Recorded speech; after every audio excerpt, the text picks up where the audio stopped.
It's the People's Podcast Show with Adrian Biddle,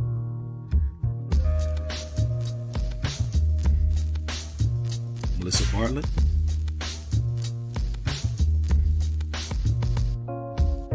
and your boy, Kerry Bigsby.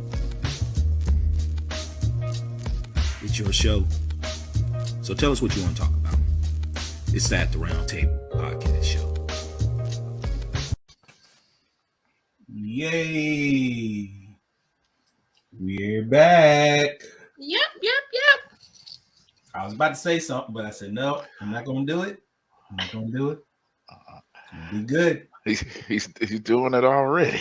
About to start a stir, but I said, nope, because the family is back together again. What is going on, everybody? It is the Round Table Podcast Show, and I will be remiss not to introduce the lovely lady with the banging fedora on.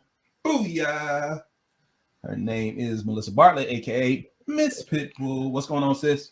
What's going on, guys? I am good. Middle of the week, podcast, hump day. Yeah. Like what I did there, don't you? Yes.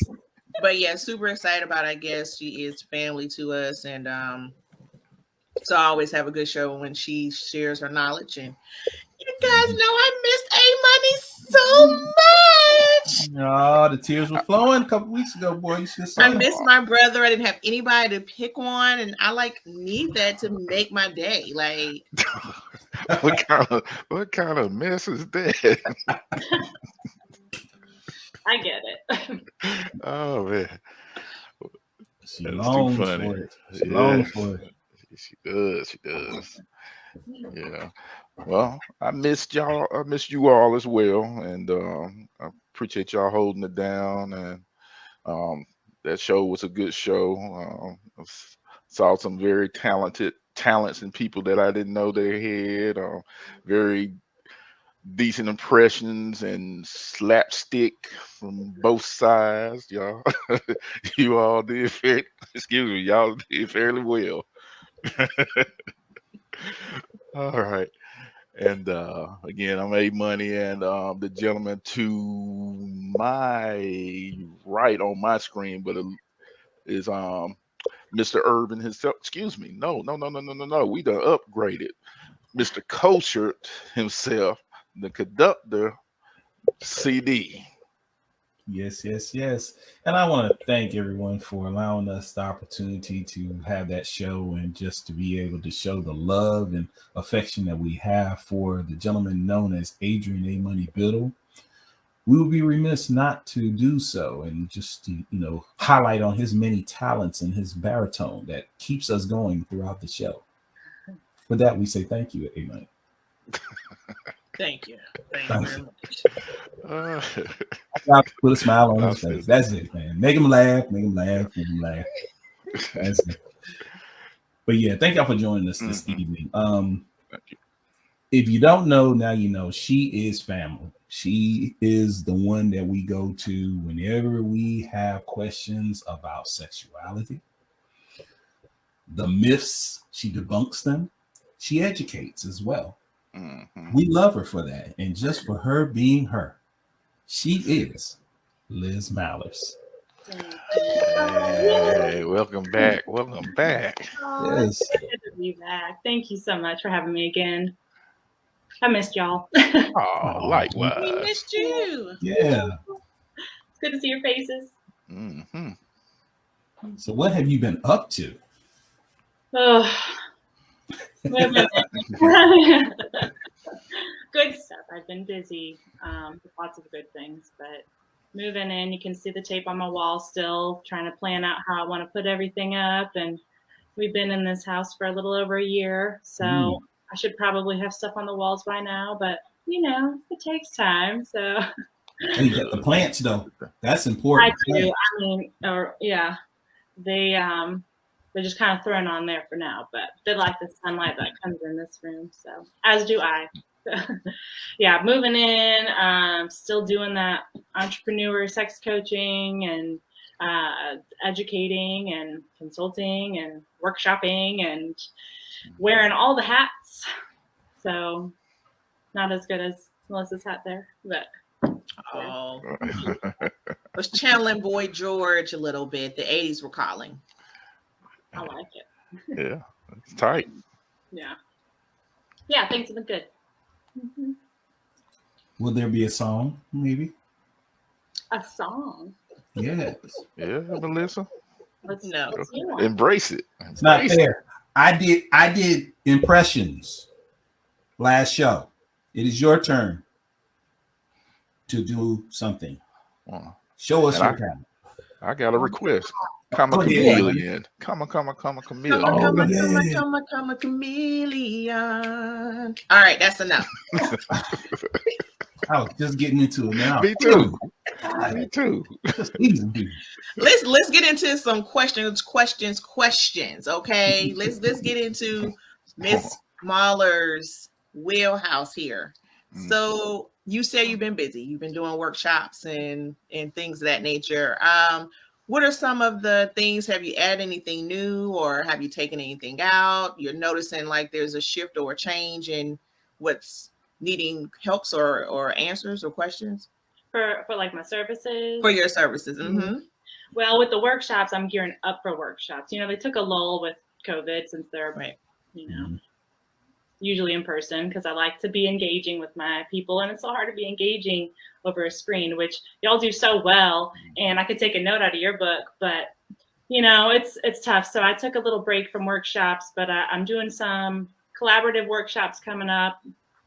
I've been doing a lot of collaborations, really just reaching out to my network and trying to expand my network, and really seeing what other people's markets and audiences are looking for, and seeing how I can answer to that. Because I love to teach about this stuff, and we weren't taught this stuff properly, with quality comprehensive education. So just trying to course correct everyone and branch into the markets. But yeah, so getting into the workshops, I did some consulting work lately that has been kind of new. I don't know. Otherwise, so rolling on the coaching. How do you consult? What do you be consulting? I'm sorry, that just kind of took me there a little bit. Wait a minute. This one in particular, he's an investor, and he was thinking of investing in a certain website, and he wanted to check this person's data on the survey that they had collected from other websites that they run. And it's a saucy website. So he was just running some information by me saying, hey, does this make sense? Does this even sound right? Like, would this be a good investment, do you think? Gotcha. I couldn't answer that piece, but I could answer all the other questions. Gotcha. Okay. Because my mind went a totally different way. But other kind of consulting work is more, if there's a company wanting to, or not a company, a school wanting to do some curriculum writing or whatever, they can ask me to look over their curriculum for health education, sex education, and all that. Gotcha. Yeah. Okay. Awesome. That's pretty cool. That is. I do what I can. Matter of fact, I didn't know that there was still sex education in most school curriculums. These are more for private and charter schools who don't have to abide by the public policy. Okay. I wouldn't touch public school sex education with a 10-foot pole. There's way too much red tape. I'd be sued for saying an anatomical body part or something, that's just a little too sticky over there. Yeah, that's a shame the way things have turned out lately with that.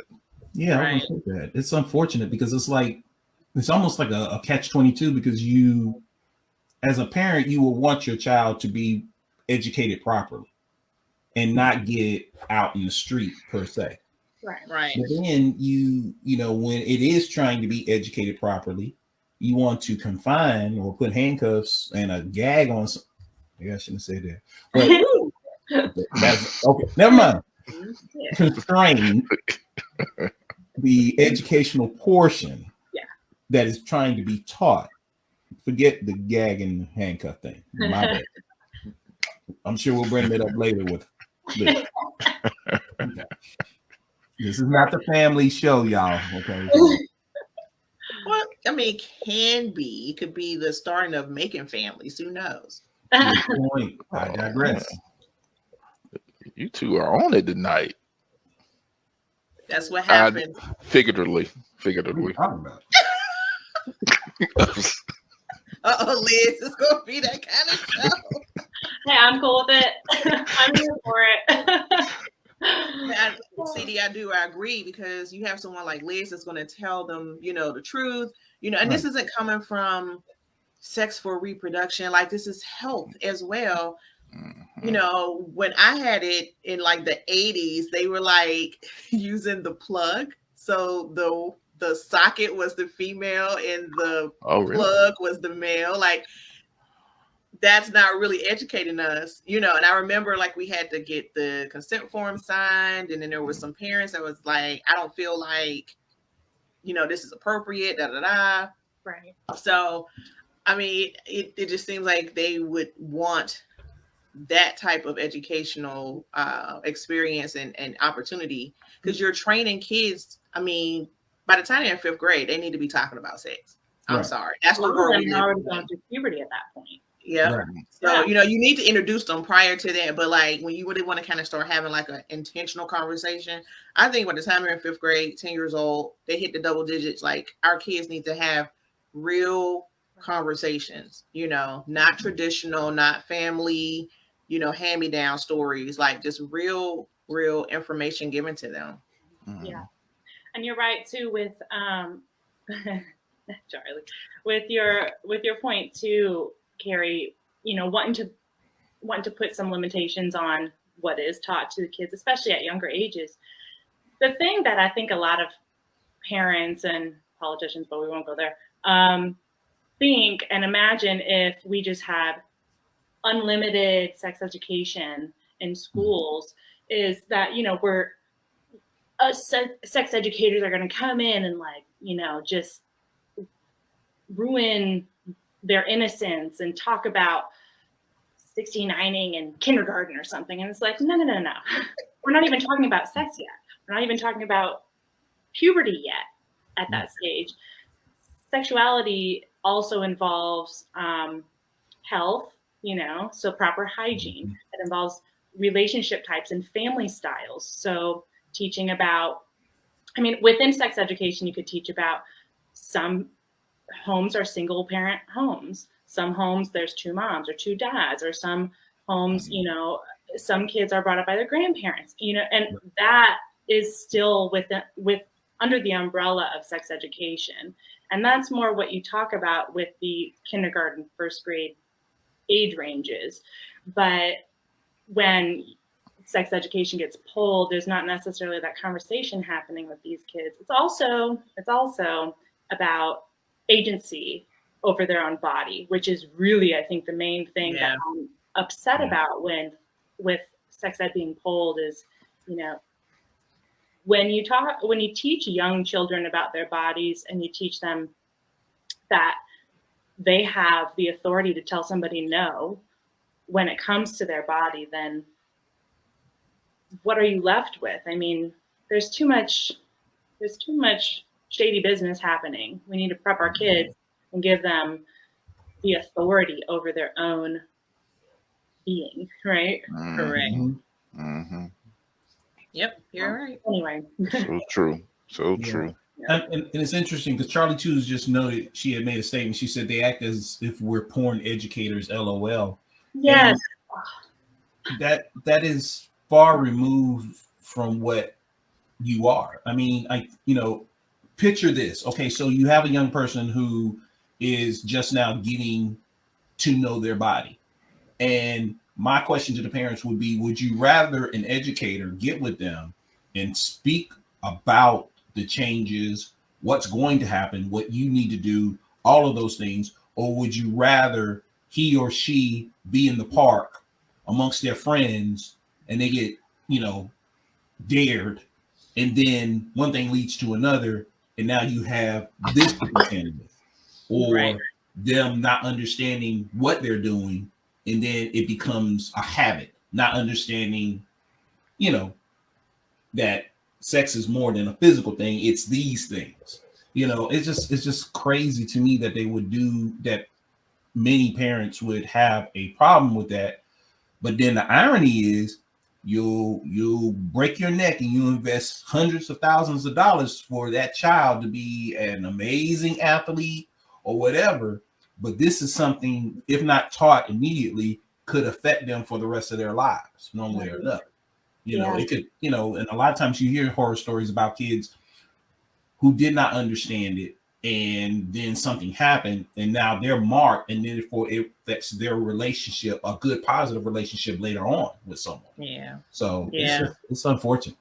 I think parents are always against anything that will cause them to parent. That's just my philosophy, and I am a parent. I think that it makes them uncomfortable, and so they're like, I'm uncomfortable, or it's going to show how ignorant I am about it. So they want to protest versus saying, hey, let's help. How can we support this program where we feel comfortable? Always in the conversation that someone needs to have, and they don't do that. So definitely I think for me, I feel so many children are so ignorant to sex. And this is people that I feel like are good parents. They come from solid homes, but I don't know why it's just so taboo in all kinds of homes. And then those children are now victims of, if something as minor as, verbal harassment and not knowing, or it might be something physical because you never taught them that they can say no, and that this is not right. This is you have a right to say no. Yeah. This is my area. So yeah. And even the intervention, just think about this, someone such as Liz, who's educating a young person or within the parameters of the school and being able to talk to them somewhat frankly, that information or that wisdom that is given to that young child. And then say, for example, that young child goes home, they're on social media, then all of a sudden somebody is dropping something to them and saying things to them. They can immediately identify, no, that's what they're talking about. That's sex. And I'm too young for that, instead of, which we've seen on the news and such, many kids are getting lured, baited in fact. And then when things happen, it's almost because, they don't have that knowledge, and I think it's important as us, as parents, adults, know that children today have access to so much more than what we did. I mean, hey, Dewey Decimal System, my kids can go on the computer and get everything that they want. So there has to be some sort of stopgap measure, and education from educators like Liz, I think, would be important. Yeah. And I'm all for transparency. I'm all for, I would love for the parents to know exactly what I would be coming in and teaching their kids. So that they could also ask me questions and say, hey, how do I navigate a potential question that my kid comes home with? If you're going to be teaching them about, gender, what if they come home and question their gender to me? How do I navigate that conversation? So I worked with a school in Philadelphia. It was a K through 4th grade school, and they hired me to have to write their K through 4th grade sex ed curriculum. And that was my first go at curriculum writing for this age range. And I thought, okay, kudos to you for even approaching this for such a young range of students. And we had, the lessons were, again, we didn't even talk about sex in 4th grade because they don't need to know quite about that part of it yet. So it was mostly bodies and puberty kind of more in 4th grade. And then everything just so much smaller and way what you don't even think about sex, like hand holding and is that appropriate or inappropriate? And you can choose not to hold somebody's hand if you don't want to hold their hand, stuff like that. But the interesting thing that school did, we ran a parent Q&A. So we were very transparent about what we were going to be teaching their children. If they wanted to, they could see all the lessons, all the activities. Of course, they were able to opt their kid out of this particular lesson plan and curriculum, but they asked their questions and they said, hey, like, what happens if my kid XYZ? And we answered to that. And I think just the transparency and being able to meet the educator and learn about who is going to be talking about this taboo, sensitive, vulnerable topic to my child, who is my responsibility, you know, just to be able to create that trust and open that line of communication to the parents instead of having it be so over here and kind of like making it a battle almost. Yeah. So I just wish there was more transparency. I wish it wasn't up to the health teachers too. I wish they would bring in people like me or other educators who are, you know, trained to handle this kind of stuff. But, you know. Yeah, definitely a viable resource. I mean, again, they can have other individuals come in and speak to the young people on many things, even especially career day and, you know, college day and all these other things. But yeah, I think a resource like yourself is definitely important. Charlie too just mentioned a great book for a child. This, in my opinion, is Where Hands Go: An Introduction to Safe and Unsafe Touch by Crystalline Sanders Diggs, illustrator Anata Mohanta. Thank you, Charlie too. Man, I'm telling you, shouts out to Charlie. Shouts out to Mahogany. Thank you for joining us on At the Round Table. Terry, thank you for joining us. We have Liz on here tonight. It's time to get into some questions. Yes. Well, I got one for you, Liz. I had the opportunity to field before I came on the show. I'm just trying to see if I can phrase this correctly. So it's a spouse that is having problems, well, with her significant other. He's having health issues and is impairing him to be able to perform like he would normally do. So can't take any medication for this health issue. And what the question was, what is available for them to try to do, because it's some insecurities possibly developing now, and if you have any tips on how to handle that. Yeah, definitely. Gosh, well, first of all, you're not alone. Whoever that person is, whoever that couple is, you're not alone at all. Very common. But you said they cannot have any medication, right? Okay. So without knowing exactly what the root of the issue is with the, you know, inability to perform, whether it's not able to get him up or not able to stay up, there's a couple different things, you know, depending on what that is. Of course, there's pumps, which, depending on the severity of it, may work, may not work.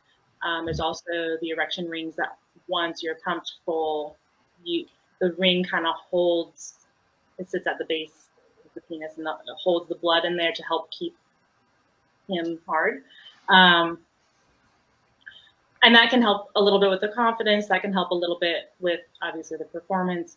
The thing that I really encourage couples who have physical limitations like this, where it's just kind of out of their control, is why are we so, just ask yourself, why are you so concerned about that particular organ, right? So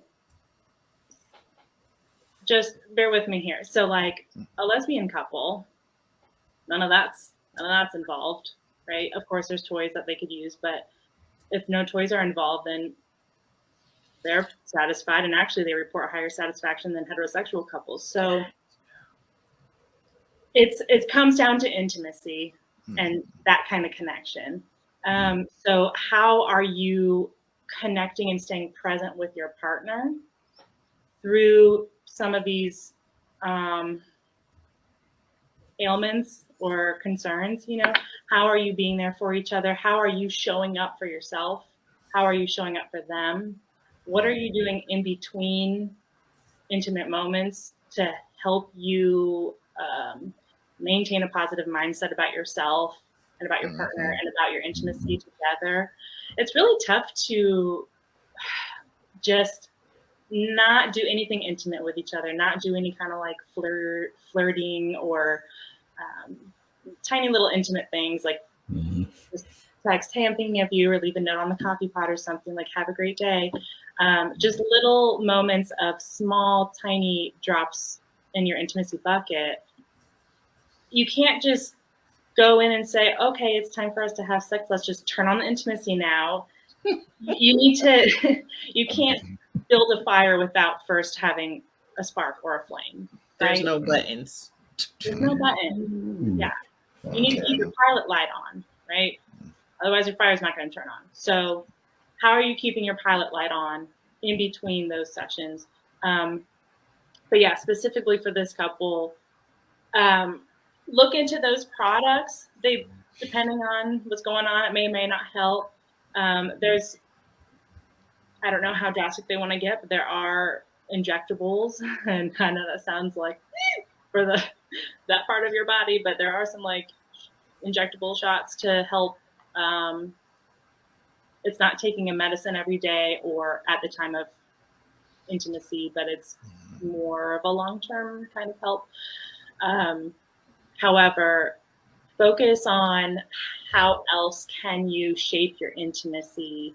How else can you give each other and yourself pleasure other than focusing on clitoris, penis, vagina, boobs? You know, like what else can you do? An exercise I give my couples a lot is, I call it focus play. And basically what you do is for 20 minutes, it's not foreplay. I mean, could be foreplay, but focus play, because you're focusing on your partner. So your partner lays down, comfy bed, and you touch them everywhere except for the hot spot genitals, right? And you really focus on just feeling them, just being with them, just skin on skin, and like, you know, either light scratches or soft, you know, soft touches, and how do they respond? And what does that feel like to you? And it really, the 20-minute timestamp makes you slow down, and it really reels you back to think, okay, sex is not just about P2V. It's about that connection, and it's about, you know, touching, not always touching each other, but for many people, touching each other and feeling and being present in the moment. So I would encourage them to shift the way that they think about sex and shift the way they think about pleasure and intimacy with each other.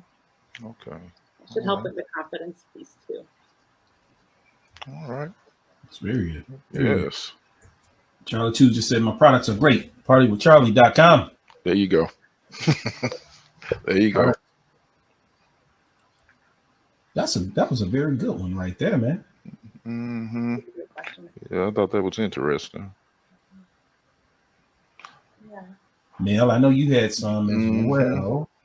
I did. I'm reading over now. Says, what if you can't find a woman's G-spot?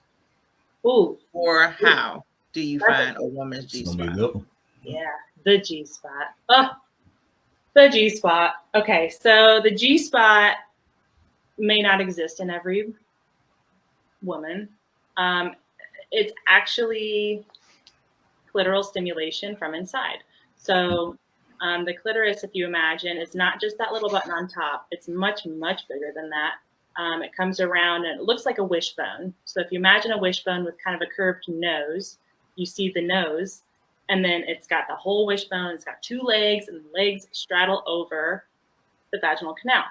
So when you have the legs of the clitoris and then your vaginal canal is coming through, basically the G-spot is when you're going in and tickling, you know, there we go, tickling like right here, and you're actually kind of hitting the clitoris from inside the vagina. So some women do not feel this because of anatomy. The legs of the clitoris might not be sitting right on top. They might be a little bit further in distance, in which case you have to push so hard to where it's painful to hit that point. So the G spot, if she does experience that and even likes it, it's, you know, the come hither motion. It's just 2-3 inches in, and then if you kind of pull your fingers forward towards like the front of her, like towards her belly button, that's where it would be. But again, everybody's different. Every body is different. So always check in with your partner and see if they even like it. Even if she can feel it, it might not be her favorite thing. It might not really do anything for her. So always check in with your partner. Well, that was a pretty decent roadmap right there, Liz. Giving you what I got. I almost did it. Trying to be good. Trying to be good.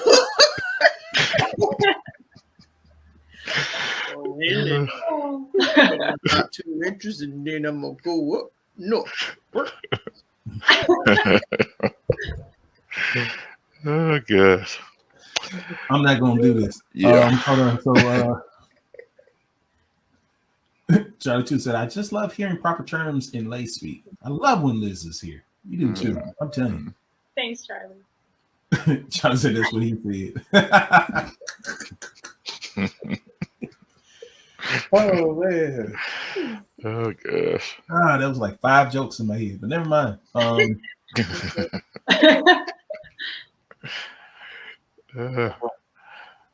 What else you got, Mel? She's reading. I can tell she's just.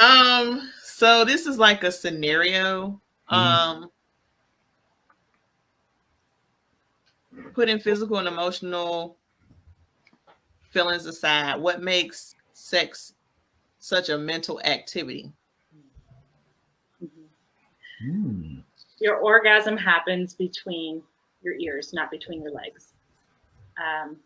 It's all mental. We just get there frequently via physical stimulation. Case in point, wet dreams. Sometimes you're kind of like moving around when you don't realize it in your sleep. But some people are able to reach climax with just fantasy and just thinking about it. You know, it's all mental. I mean, I could stop there, but I could keep going. So I'll ask another question, or like a part B to that question. Do you feel that there's an exchange of mental energy between people who you have great sex with versus somebody that, you know, you do, but it's not the same? There was an example of, you know, you see this person only once or twice a year, but when you get together, it's, you know, it's crazy, like versus someone that you see all the time. Yeah. Cool. Yeah. Yes and no. A mental connection, I don't know if I'd call it that. Maybe I'd call it more emotional connection, maybe spiritual connection even. If you look at tantric sex and just tantra is not necessarily all about sex. There's other aspects to it, but tantric sex is about connecting with that person, not just physically, but really aligning your breathing with them and working your energy through each other, you know, and it gets very spiritual. And I do think, I mean, yeah. I got a question. Oh, what's up? Do you guys remember the show Real Sex? They used to come on HBO. Yes. Yep. So there was this episode where this guy, he had like a woman on a bed, and there was another woman that came in through another room. But so there's this wall in between them. So he was explaining how it sounded like just what you were saying. So as he turned on the woman that he was in a room with, the other woman was feeding off of her energy, and she was just as turned on. Is that the same thing? I'm not sure. I'm not sure. I didn't see that. It sounds like maybe. I also don't know of that show. I don't know. I can't answer. I'm pretty sure they got real sex on like YouTube, right? Mm-hmm. Maybe. I don't know. I don't know. I'm not sure. But he was really like harping on the exchange of energy and how you don't have to be like physically with someone in order to be just as aroused or turned on or whatever the case. So, right. I think, it was a show. I think some of the stuff was real, like it was real stuff, but I mean, this is back in the 90s, like they were talking about this. So, well, that's why, because I was born in 90. I wasn't allowed to watch that show. Oh. What, Liz? I was about to say. Oh, got me feeling like and it's an not old that you man. look old at all, like when I say this, but dang, I feel like somebody's like, yeah. Cancel this show. Well, I was thinking, I was like, how have I not seen that show? But that makes sense. I mean, a 7-year-old's probably not watching that show. Where's my AARP? Charlie said, "Where's her AARP?" Please, you got all of us checking out more soul tonight. Yeah. Proud card. Yeah. For real. You're so mature in your knowledge and just meeting you. Like I knew that I was older than you. And again, this is not because you look old. I just, in the way you carry yourself, and we're talking to you. I'm just like, oh, okay. Never. I take it. Never knew that. Well, you go and look that up on Google and see if you can find it. I wrote it down. I'm going to. Yeah. I maybe though with that particular one, could she hear the? I think she could hear. I think it was just she was blindfolded, but she had on earphones. So I think she could hear. If she could hear them, some people really, really get off on hearing other people. Okay. So just like the other person with voyeurism, where they like to watch. Yep. Wow. Could be that. Yeah, very. Could be that. Well, I got one more question. Okay. These are good. Very good. So this one is about the woman squirting. Okay. Is this something that everyone can do or just a select few? Is it something that is really even a real happening? That's what the question is. Okay. Yeah. I'm hearing an echo on my end. I'm going to see if the headphones are. Can you all hear me fine? Mm-hmm. Yeah. Okay. I heard an echo. I don't know if that was squirting. So there's some sexologists say yes, everybody can squirt. Others say not necessarily. Depends on anatomy. I'm not really sure where I float. Not really sure. I would like to see some more research. I was on it's not everybody is capable. Not all, vulva owners are capable. But some research is starting to say, well, I don't know, it can. It's just with practice and with particular, certain techniques and whatnot. But so it's tough to say. I think porn makes us really desire it. Either we really desire to want to be able to, or really, really wish we weren't doing that and we can't control it, right? But in porn, they just turkey baste or some water up there. That's why there's a cut scene, and it's all a production. Lights and makeup and all. But with squirting, I mean, that's tough to answer. A lot of sexologists are now on the train of yes, everybody who has a vulva and vagina can. I don't know where I stand on that, so I'm not really sure how to answer that one. But it's all. I think it's because some people feel like, you know, one or two ways. You're seeing it, you heard someone talk about it, so it's something that you want to try to obtain. You're like, oh, I want to try to do that. But I think sex is, again, going back to being mental. So if you have this eagerness to do something, I think in sex it makes it not work like 90% of the time, because it's on your mind so much. It's on your mind so much. But I also feel like if it's something that you probably can feel, you had this extra kind of like bulge or whatever, and you're like, oh my God, and mentally you're like, no, then, you know, if you would just relax your mind, you probably would, you know, do that as well. I mean, I have talked to female friends that have had it happen, and it didn't happen for the first time until like their mid 40s, late 40s. Like, so it just, to me, I just think it's like, it's a whole, your anatomy, like you said, you might not be able to do that back, you know, when you were a little tighter. So things and kind of moved around a little bit. Now you can, you know, experience that. Yeah.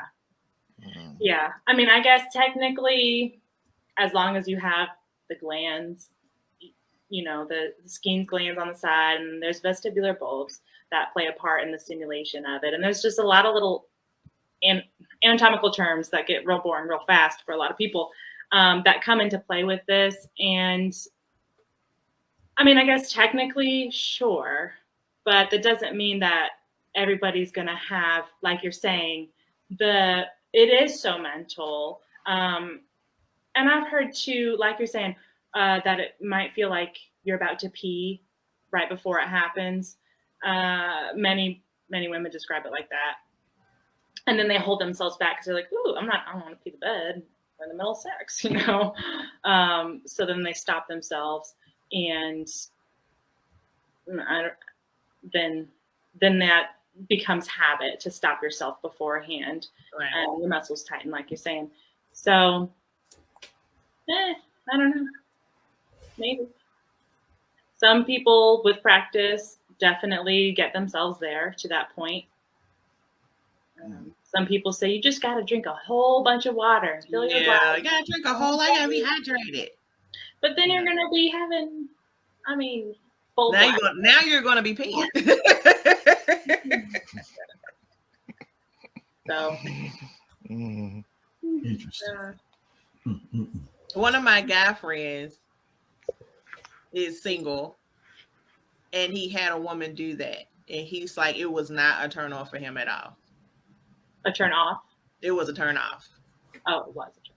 Yeah, because he was like, regardless to what science and how educated he is, she peed on him. So he was like, I never texted her, never called her again, none of that. Like, I don't even want to see her anymore. Oh, don't shame her. Don't shame her for it. I mean, there are traces of urine in squirt, but semen comes out of the urethra, so it's the same hole there. So there could be traces of urine in squirt. I mean, Liz, wait a minute. I mean, it's all. We didn't think about that. Stop. No, we don't want to talk about it no more. No. When she said that, it made me think. Have you seen the movie JoJo Dancer, Your Life is Calling? Oh, now I'm telling my age. No, it's been a while. It's been a while since I said that. I vaguely remember it. Richard Pryor. Richard Pryor, yeah. And it was it came on, and it was like Charlie too. But it was interesting. There's a scene in that movie when it first comes on, and it depicts him when he was a kid. He was raised in a brothel, basically. And one of the ladies there was mad at one of her Johns about that very thing. You had to see it. It's hilarious. Matter of fact, I think it's on YouTube as well, that particular excerpt. Yeah, it's the whole peeing thing. JoJo Dancer, Your Life is Calling. Liz. We giving Liz a list of artifacts. I know, right? She's gonna have homework. Usually it's us with homework. Now we said- giving her homework. You said artifacts. Charlie said the echo was my soul coming to terms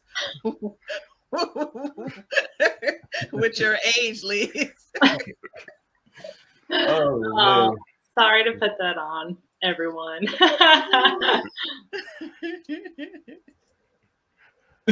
I know, right? Adrian's usually the researcher. Now she's going to be researching. Her husband will be like, what are you doing? He's He's like, gonna be looking stuff up. Reddick is gonna be like, ping. We're gonna add this to our website.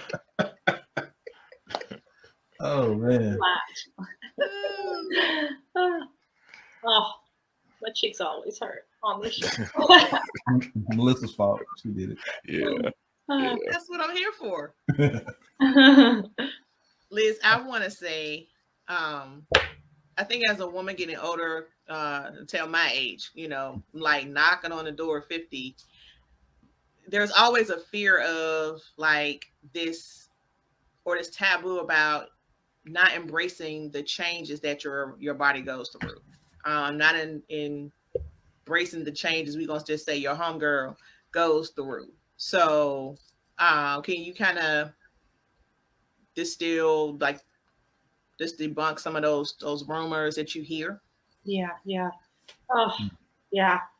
It's that plays so much into the double standard of men age like fine wine, and women's, we're conditioned to think that our value diminishes as we age, right?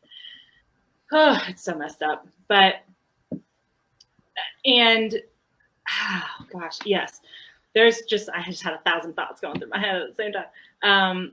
In terms of embracing your changing body, I don't think we talk enough about that. We talk about, I'll see on social media and whatnot, love your stretch marks and it's okay, whatever size you are, everybody's a bikini body and stuff like that. All great, all wonderful, all valuable lessons to internalize. But when it comes to aging, that's a whole different story. Like the process of it and the, embracing your body where it is today is one thing versus knowing where you're going to be and seeing, being able to see like, okay, well, what's it going to be like in 5 years from now, and then having that heart sinking feeling. That's a whole different story.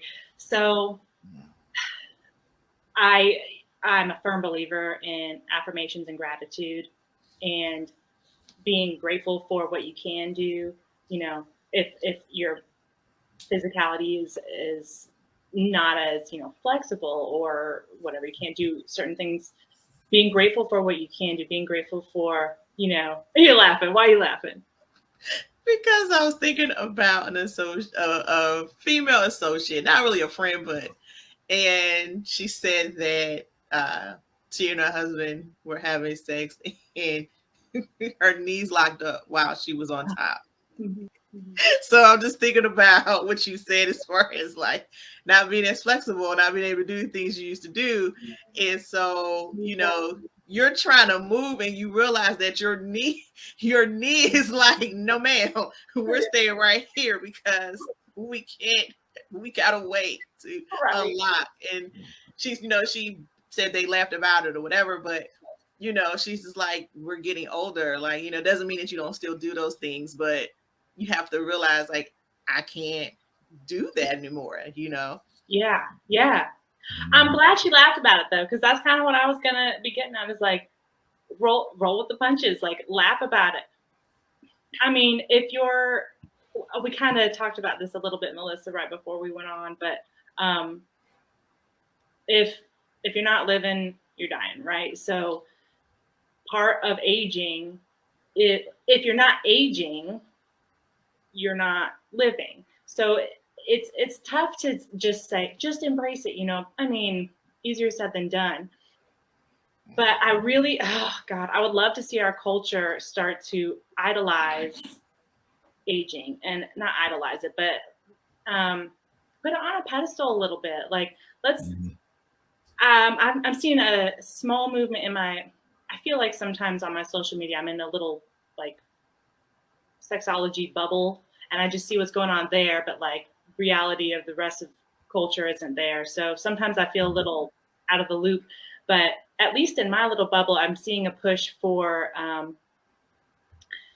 different bodies and different colors and different cultures and different ages to being on like Target ads or and porn even too. In ethical porn, there are older, wrinklier, saggier porn models, performers. So again, I don't know if this is just my little bubble that I'm seeing it in, but I would, oh gosh, I would love for our culture to move in that direction. But I guess to talk more on your question, it's all about how you view yourself, and it's all about how you're interpreting the world around you, and their reaction does not belong to you. You're the only one in control of your thoughts, and so it's a mindset. It's a mindfulness game. I think that we also don't talk about aging, and just talking about it with each other will give that community sense, be able to laugh about it, be able to share resources, be able to share stories and successes and lift each other up when we're feeling super down. You know, I don't think we talk about it as much as we should. Maybe in our small pods. Yeah. But I mean, are you going to talk about it with the person you're standing next to in the grocery store line, right? Probably. Maybe not. Maybe a little like dig, a little defense mechanism dig at yourself, like, yep, got my whatever. Well, it depends. I mean, you're not there. Right. Yeah. But I think too, when you talk to each other, whether they'll say it out loud or not, men have just as many insecurities about getting older as women. probably. A money CD. You're muted. Now I was reading Charlie's chimes. They I had to put myself on mute before I bust out laughing on it. Oh, I missed it. She said, I knew my career was my calling when I found my grandmother's Viagra prescription. My DNA is sexual education. She locked me out once because she was busy. Oh, Busy. That's because they aren't chatting with Charlie. I talk about it whenever and whatever. Yeah, that's yeah. I think men do. I think in reality we need to understand that we're not the 20-something-year-old guys that used to be able to go out and hang out and party and then, have 2 hours of sleep and go to work, rest, just refreshed and just hey, muscular and just nah. No, we over here breaking down and stuff, and we have to come to terms with it, and we have to adjust for it too. I think, and it's not fair to have that type of expectations out of our mates when we know we're not meeting that expectations ourselves.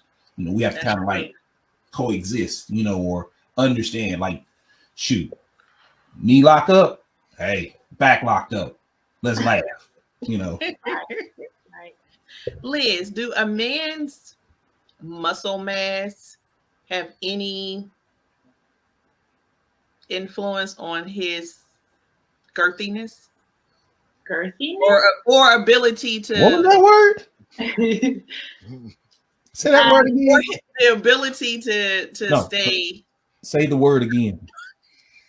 You always come up with these words at this show. Say the word again, then we're going. Girthiness. Okay. I don't know if girthiness is an actual word. Maybe it's just girth, but my word was girthiness. But I meant like to the ability to stay hard. Like if he has less muscle mass, you think that's over the overall body? Do you feel that has an impact as well? It's more about your blood circulation. Gotcha. Yeah. What gets it going, what gets it hard and what keeps it hard is blood in there. Mm-hmm. There's no bone, despite boner, there's no bone in there. It's a bunch of blood vessels. It's a bunch of spongy tissue, actually called spongiosum, and it fills with blood. And when it fills with blood, it engorges. So it's less about muscle, muscle and strength, and more about your blood circulation. So in a sense, if you have more muscle, maybe that means that you're working out a little bit more in shape, or at least active, and that kind of lifestyle improves your circulation. So it's a kind of a byproduct. But nothing really like physically related to each other. Right. Gotcha.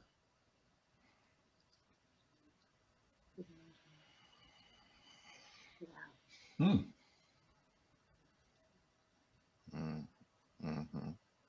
Okay. Yeah. We more would talk about sexual health when we realize it's general health. It's like muscle memory. You don't work it out, it will give out on you when you use after long periods of no activity. Use it or lose it. Deep. Is there a healthy frequency that a person should be having sex? Oh, I get that question. At the let's say at the minimum, like what's healthy? Okay, so I say it's always quality over quantity, always. Okay. Everybody has different libidos. If I don't like giving a number out, because if you're talking to a couple and both people are completely satisfied with having sex twice a year, then who's to say that they should have sex twice a week, right? If they are 100% satisfied with their sex life, having sex twice a year. I mean, it happens. There are like asexual people who really don't care so much about the physical connection like that. It's more emotional or romantic. And that's just what works for them. But then there are people who have very, very high libidos who are like, twice a week, I need twice a day, And I mean, there's both ends of the spectrum and everything in between. So there was a study that came out, and I forget, I want to say they polled people in the UK, which may or may not make a difference to the results, but it was like married couples and their satisfaction in their sex life and how often they have sex or something. And their sweet spot was twice a week. And they said married couples who have sex twice a week report the most satisfied sex life. And then if you have sex more than that, it doesn't necessarily improve your sex life. If you have sex less than that, you're reportedly less satisfied. However, this is all averages. So again, maybe if you're in a relationship where one person has a super high libido and one has a super low libido, you're going to have to find your compromise there. And then for the person with low libido, it's definitely quality over quantity, because if they're giving themselves to you, better be good, right? So when they don't want to, or not when they don't want to, but when they're less inclined to be the initiator, I should say. So, all right, 2 times a day, gotcha. Boom, let's go. Next. She said 2 times a year too, so it's like, we do. Is it Christmas and New Year, or is it your birthday and New Year, or is it? Sounds like New Year. Yeah. Just get the rope. Yes, Charlie. Wait a minute. What did she say? She says that we're sex ed besties. That's me. Is this my? Yes. Yep. Yep. She definitely does not get, when she got you, she does not let you go, Liz. Oh, good. That's my kind of relationship. But yeah, I mean, really, it's just what's good for you two in your relationship. That's nobody. I'm not going to come in and tell you should do this when both of you are like, that doesn't sound good to me. Then I'm wrong, right? I don't want to be wrong. So I say you two figure it out. you two find your compromise and what your happy sweet spot is. But make sure it's Makes good when you sense. view it. Makes sense. Yeah, I had one more, guys. Y'all got one? No, hey, Go ahead. Go ahead. Yeah. Self-pleasuring. I feel like self-pleasuring. I feel like I need to be by myself. My sex drive is higher than my husband's. However, he never joins in, even if I do it right in front of him. Does this mean that he's not attracted to me? Does it mean that he doesn't like when I self-pleasure myself? Or is he just totally disinterested in sex? No, my knee jerk would say none of the above. I mean, that's very dependent on what's going on. So, okay, so let me get this straight. Assuming this is a man and a woman. Yes. She's engaging in solo sex. Yes. He's walking in and paying no mind and doesn't do anything for him. There could be so many other things going on that's causing that reaction. Maybe has she talked to him? I mean, maybe he's just respecting her space and saying, oh, I'm just going to let you do your thing. Like, I'm not going to interrupt. Solo sex is incredibly important, whether you're in a relationship or whether you're single. I always encourage people to engage in solo sex, whether you're like masturbating or just like spending time with yourself and just like loving on your body. You don't have to be like trying to reach climax or anything. Just, being with yourself, feeling your body. Maybe he's just trying to give her some respect and some distance on that. Maybe he isn't really sure how to ask if he should join in, or just like, maybe he doesn't want to assume that he's welcome to join. Has she said, hey, I'm doing this thing. You want to come over and like do it with me, or like take over for my vibrator, get my vibrator break? Like, has she made that introduction? The thing here, what I'm hearing right now is she has a little bit of an expectation that is not being met. Has she told him this expectation? Is he aware? Because it would be unfair of her to be upset with him for not meeting that expectation if he doesn't even know it exists. So it seems like a lot of communication needs to happen between them. Yeah. Just open it up. And I would also encourage her to, well, maybe she just tries to invite him next time he happens to walk in on her. But even before that, I would say, have a kitchen table discussion about it. Just outside the bedroom, outside the heat of the moment on things, because that's when you're like heightened in intimacy and like you're feeling, horny and like you're up there, then you're also really, really, communication is key, but you're also really, really open to being hurt really badly. So remove yourself from that particular moment and mindset and have like a sit down conversation. Just say like, hey, I want to talk to you about something. I've been having this expectation. I just want to like get off my chest, make sure we're on the same page about things. Maybe he's like, wow, I've been really wanting to do that, but I didn't know if it was okay. Never know. Interesting. Communication. Yeah. We're not mind readers. Maybe he's leaving the room because he's like, ooh, I'm going to go get mine off because she's turned me on. Maybe he's so turned on, but he doesn't want to interrupt her and he's doing his own thing. Yeah. I don't know. There's layers to that. Lots. That situation that's going on. I mean, I think there's no talking going on. Those layers are just staying. Yeah. But if you can't communicate about sex with your words, how are you going to communicate with your body? If you can't say it, then how you gonna do it? Yeah. That should be a t-shirt, Liz. Maybe I'll make one. Oh, y'all heard it first right here. Look, say it before you lay it. Woo! I like it. Disney royalties. Hey, buddy. You know she be dropping them jewels. Come on, man. Bro, why you put your hands in your head? That was too much. It was too much. I can't right now. Oh, gosh. That was classic right there, man. That was classic. Metaverse. Ooh, metaverse. Really? That word rings a bell, but I don't know enough to say anything more than that. Interesting. It's like,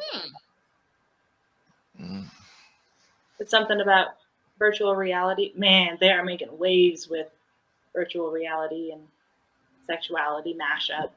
It's very exciting stuff.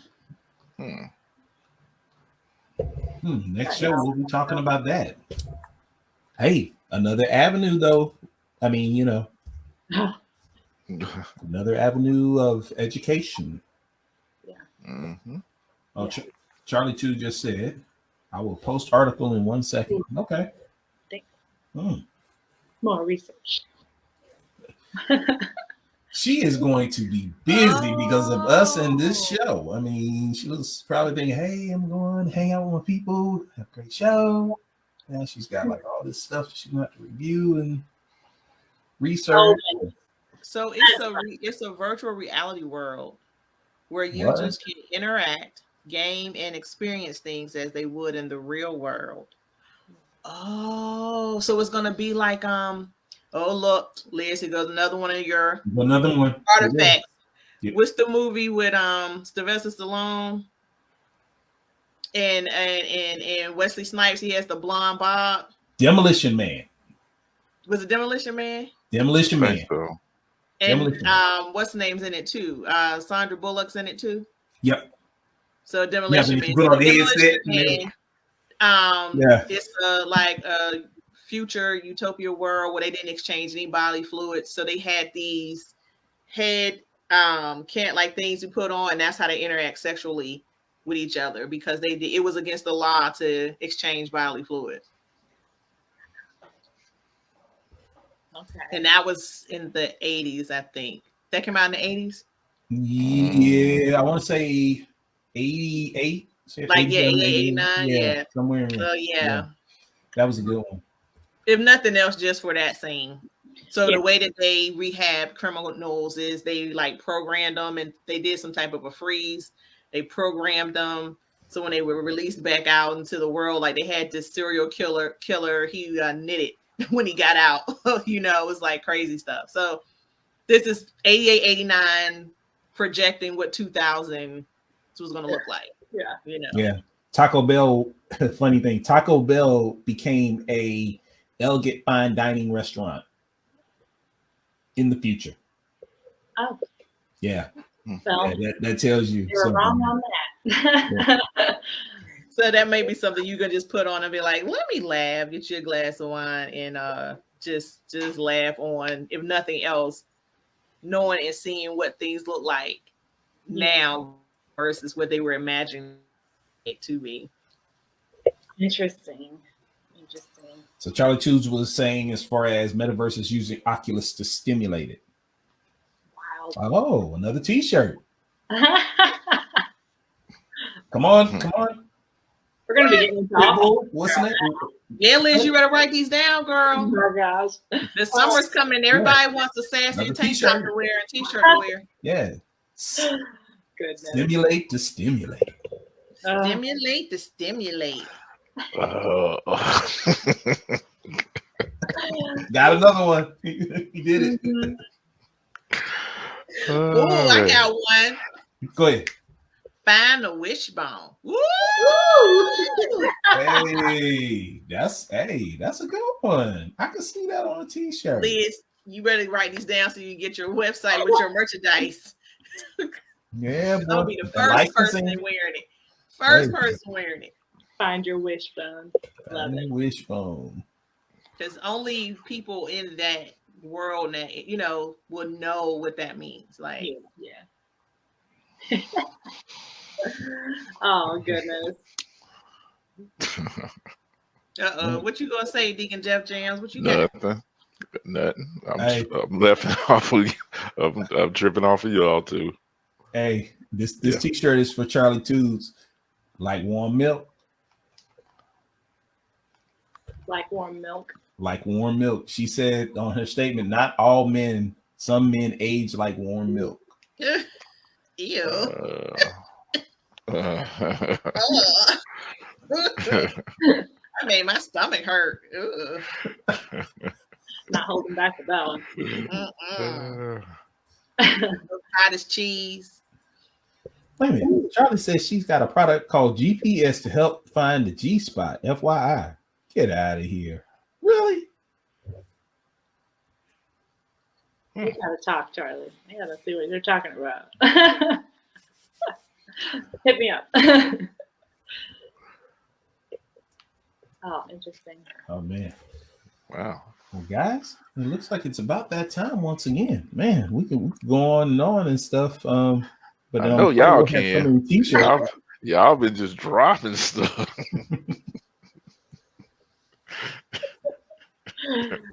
You're just getting bashful down there.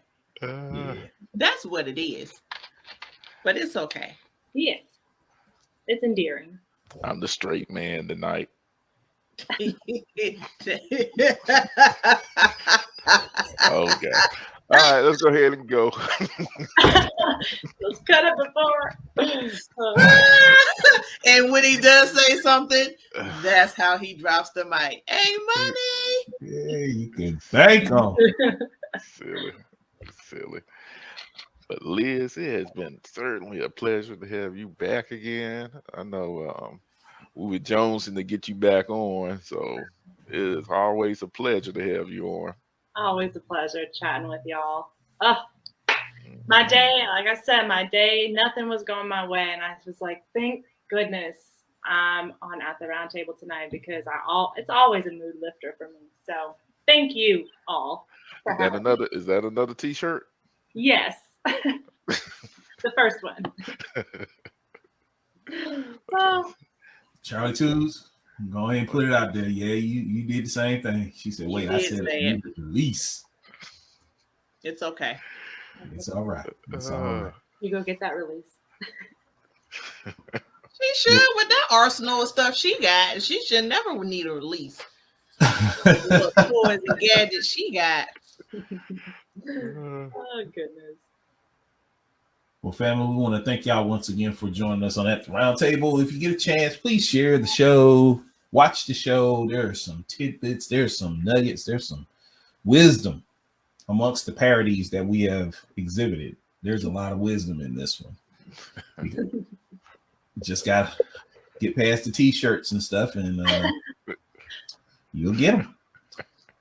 But yeah, thank y'all once again. Join us again very soon. We'll have more fun and Deacon and Pitbull and Stir Your Drink and just having a great time, because y'all are our family. It is the People's Podcast Show. We appreciate y'all for it.